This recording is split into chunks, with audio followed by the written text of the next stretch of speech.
പദാവലിയിലെ ഏത് വാക്കുകൾ കൊണ്ട് നിങ്ങളെ ചേർത്തു വെക്കണമെന്നറിയില്ല.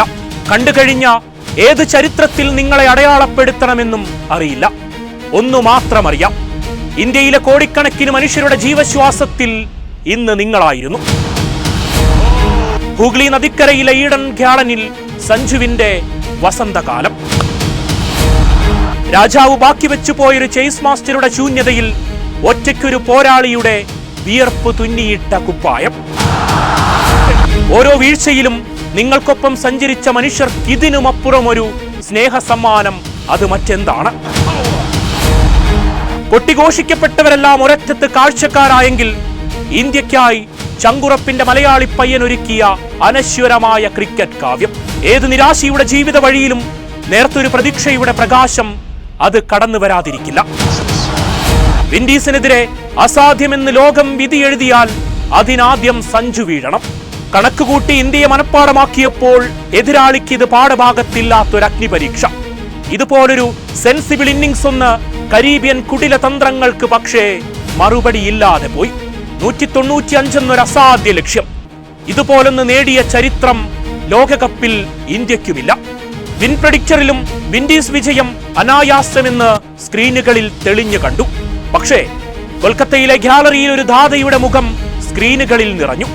ഇന്ത്യയെ ജയിക്കാൻ പഠിപ്പിച്ചൊരു മനുഷ്യന് മുന്നിൽ സഞ്ജു തീർത്തൊരു പതിറ്റാണ്ടുകൾ ഓർമ്മയിലേക്കൊരു ക്രിക്കറ്റ് വിസ്മയത്തിന്റെ വിയർത്ത് നേടിയൊരു സാമ്രാജ്യമാണിത്. അഭിഷേകും സൂര്യയും മടങ്ങിയ നേരം ഇനി എന്തെന്നതാണ് കാത്തിരുന്നതത്രയും. എന്നാൽ അയാൾക്കൊരു പ്ലാൻ ഉണ്ടായിരുന്നു. തിലകിനൊപ്പം മനസാന്നിധ്യം നഷ്ടപ്പെടാതെ എന്തൊരു ഇന്നിംഗ്സ് ആണത്. വിൻഡീസ് വിജയത്തിലേക്കെന്ന് തോന്നിച്ചിടത്ത് നിന്ന് ഇന്ത്യയെ അയാൾ സ്വപ്നം കാണാൻ പഠിപ്പിച്ചു. അർദ്ധശതകം കടന്ന് ആകാശത്തേക്ക് മുഖമുയർത്തി ദൈവസ്നേഹത്തിന് ഹൃദയം തൊട്ട നന്ദി.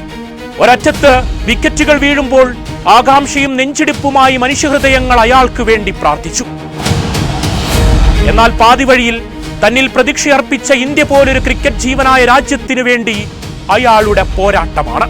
മോട്ടിയും ചേസുമെല്ലാം സ്പിൻ കെണിയുമായി വന്നവരാണ്. എന്നാൽ വിൻഡീസ് കുന്തമുനകളെല്ലാം സഞ്ജുവിന് മുന്നിൽ നിഷ്പ്രഭം. 27മായി തിലകിന്റെ കൂട്ടുകെട്ട് ഇന്ത്യൻ പ്രതീക്ഷകൾക്ക് തണലേകി. തിലകും ഹാർദിക്കും വീണുപോയവരാണ്. എന്നാൽ വിജയം പുൽകാതെ മടങ്ങില്ലെന്നയാൾ ഒരു ജനതയോട് മനസ്സിലെങ്കിലും പറഞ്ഞിരിക്കണം. സമ്മർദ്ദഘട്ടത്തിൽ വീഴുന്നവനെന്ന് പറഞ്ഞവരോടാണ്. ഇതുപോലൊരു നെഞ്ചുടിപ്പിന്റെ സമയവും കടന്നെങ്കിൽ അപകട തീരത്തെ രക്ഷകനായത് സഞ്ജു വി സാംസൺ. ഒടുവിലെ ഓവറിൽ ആകാശമുയരെയൊരു സിക്സറിലുണ്ട്. പ്രതിഭയും വിശ്വാസവും അടങ്ങാത്ത ദൃഢമായൊരു ലക്ഷ്യബോധവും. ഇന്ത്യ ലക്ഷ്യം കാണുമ്പോൾ 97മായി സ്കോർ ബോർഡിൽ ആ പേര് കണ്ട് ക്രിക്കറ്റ് പ്രേമികളുടെ കണ്ണിലും മനസ്സിലും ഒരു ആശ്വാസത്തിന്റെ ഈറനണിഞ്ഞു. വിജയം എത്തിപ്പിടിച്ച് മൈതാനത്തിരുന്ന് മുഖമുയർത്തി ഭൂതകാലത്തെ ശാപമോക്ഷത്തിന്റെ നിലാവ് ആസ്വദിച്ച് ജനഹൃദയങ്ങളിലേക്ക് നമ്മുടെ സഞ്ജു. ഇനി വിമർശകരോടാണ്. സകലതും തകർന്ന് കടലാഴങ്ങളിൽ അസ്തമിക്കേണ്ടിയിടത്താണ് നെഞ്ചുവിരിച്ചൊരു മലയാളിയായ ഈഡനിൽ പൊരുതി നേടിയ വിജയകാവ്യം. ഇനി എത്ര പരാജയങ്ങളിലും അയാൾക്ക് പിന്നിൽ ഒരു സാമ്രാജ്യമുണ്ടാകും. അവർക്കായി അയാളും ഇവിടെ തന്നെ കാണും.